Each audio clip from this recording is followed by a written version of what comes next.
En effet, au moment fixé par Dieu, alors que nous étions encore sans force, Christ est mort pour des pécheurs. À peine accepterait-on de mourir pour un juste, peut-être quelqu'un irait-il jusqu'à mourir pour le bien. Mais voici comment Dieu nous montre l'amour qu'il a pour nous. Alors que nous étions encore des pécheurs, Christ est mort pour nous.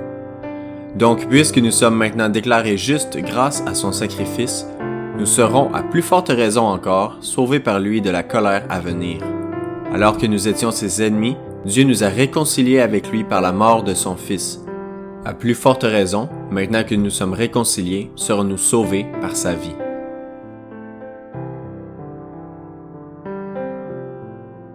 Car le Fils de l'homme n'est pas venu pour se faire servir, mais pour servir et donner sa vie en rançon pour beaucoup. Christ lui-même a souffert la mort pour les péchés, une fois pour toutes. Lui l'innocent, il est mort pour des coupables, afin de vous conduire à Dieu.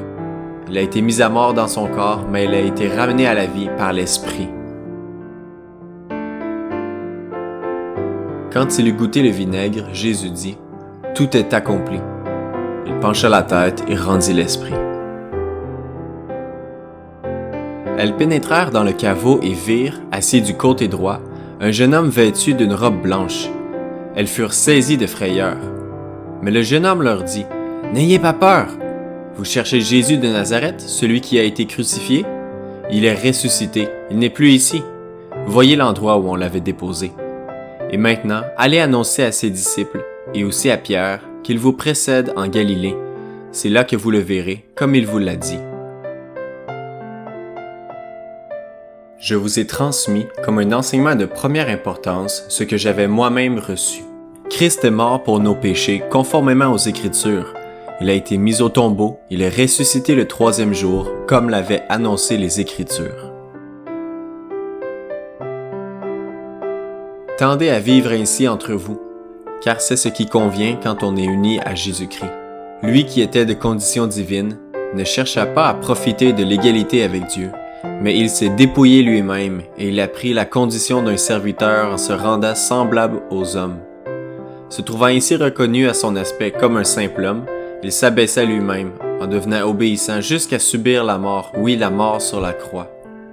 C'est pourquoi Dieu l'a élevé à la plus haute place et lui a donné le nom qui est au-dessus de tout nom, pour qu'au nom de Jésus tout être s'agenouille dans les cieux, sur la terre et jusque sous la terre, et que chacun déclare « Jésus-Christ est Seigneur » à la gloire de Dieu le Père.